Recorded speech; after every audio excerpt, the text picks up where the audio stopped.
Nakapasyal po tayo dito sa mini farm ni Sir Ralph Cadiao. At yan po yung kanyang mga dating ano dito, tawag doon, hydroponics na mga lettuce. Nag-overage na yung iba. Yung iba ay nakain na. At may iba-iba yan dito sa loob. Yan po yan dito. This is not open for public. So lang ay talagang tawag doon, dinidevelop. Meron siyang mga seedlings dito lang. Seedlings ng eggplant. Mix na dito. Meron siyang naka ano dyan, oh. Ano ko yan, nakatanim. Kasi parang integrated farm na po ito eh. Ay, may kamatis sa loob. Ay, mga flowers yata to. Ito mga flowers. Kasi ngayon ay kaarawan niya.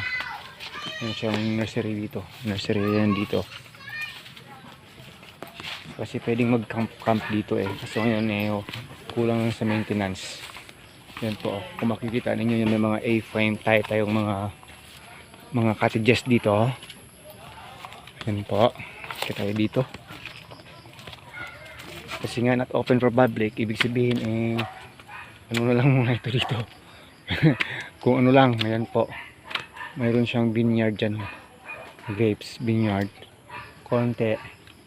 At ito dati yung project niya dito. Nagagawing butterfly garden na hindi po talaga naayos ito. Ito po yung loob ng soon to be butterfly garden. Kaso ito yung itsura sa ngayon.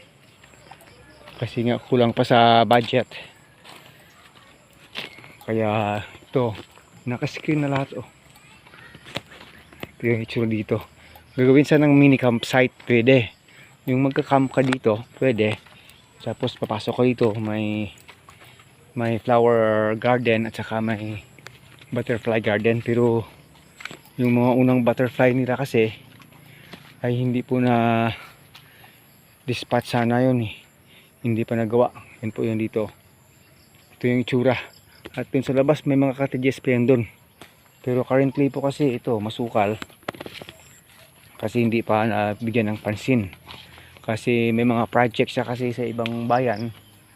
So ito po yung ipapakita natin dito sa inyo. Pero pag may mga gatherings po kasi dito, ay nako, pinapaano yun dito. Mga 1 month before ay pinapaganda, pinapaayos. Lahat-lahat ng mga nasa paligid. Pero sa ngayon po, ayan po itsura. Kasi walang attention. Pero maganda pa rin. Parang din dito ka pa rin sa garden. Kasi yung garden natin ay yun parang talagang napaka organic na garden. Yan po oh. Pwede kang umupo dito. Yan. And anything. Nagkataon nakapasya tayo dito. May tao kanina nang nagtatrabaho dito. Yun. Kaso pinauwi na. Hapon na po kasi. Now is 5:15 PM. So ito yung itsura dito sa loob ng kanyang butterfly garden na hindi pa talaga tawag doon ready. Pinapaunlad pa lang ito. Maybe mga a year or two from now ay bubuksan po ito sa public pag umpisa na talaga. Sa ngayon ay yon, kung anong makita nilang pwedeng madagdag dito, pati dun sa labas, pati sa paligid ay ginagawa na lang nila. Pero sa ngayon po kasi ay birthday niya, dito tayo. Kasi may gagamba oh. Kasi nga tawag doon kapamilya kasi close family friend kasi. So yun po. Ay, saan ba yung gagamba? Hindi ko makita kung saan. Yan yung gagamba. So yun po, may tinutur ko lang kayo dito. Ang ganda po kasi dito oh. Tingnan nyo kahit itong bougainvillea oh. Parang napaka wild na rin. Parang pinabayaan na rin kasi. Pero grabe, ang daming bulaklak ng kanyang bougainvillea oh. Puro bulaklak. Wow na wow talaga. Pati dyan oh. Iba't ibang klase. So maya dugtungan natin. Ano ba mga happenings dito.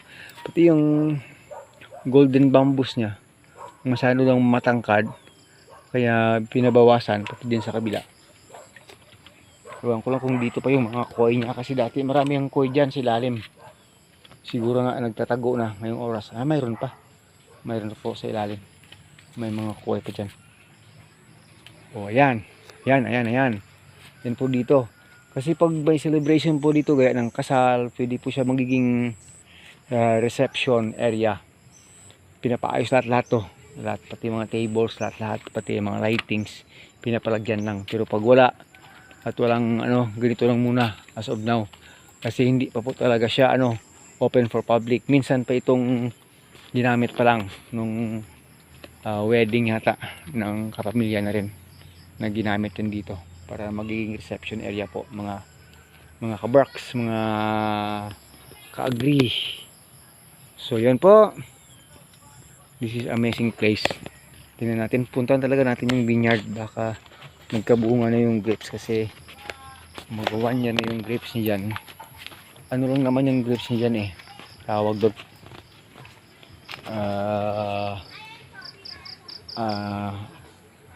tawag doon yung pang ano lang, pang testing lang, para lang pang aliwan, maaliw lang, yun lang. You will see kasi sabi niya dati nagkabunga na. Pero kasi yung mga grapes kasi kailangan ng mga pruning yan Yan po.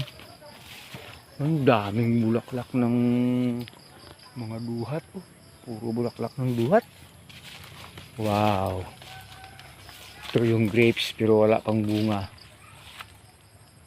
Yan po. Yan po yung puno ng kanyang vine. Kasi kahit ganyan lang yung puno ng grapes, habang tumatagal yan, habang tumatanda kasi yung grapes kasi mas lalong dadami itong vines niya. Kahit kailangan kasi ng pruning talaga yan. Pero dati kasi nagkabunga na kaso lang gustong gusto rin ng mga ibon. Kasi dito tayo sa medyo gubat-gubat na yan sa kabila, gubat-gubat na yan dyan. Kahit na highway dun sa ilalim, dito tayo sa top ng parang mini bundok. So yan po, dati niya nang napabunga. Ayun, may bunga nga. Ay, may nakita tayong bunga ng grapes. Talaga ha. Ayun Ayan. Ay, hindi pa pwede ito.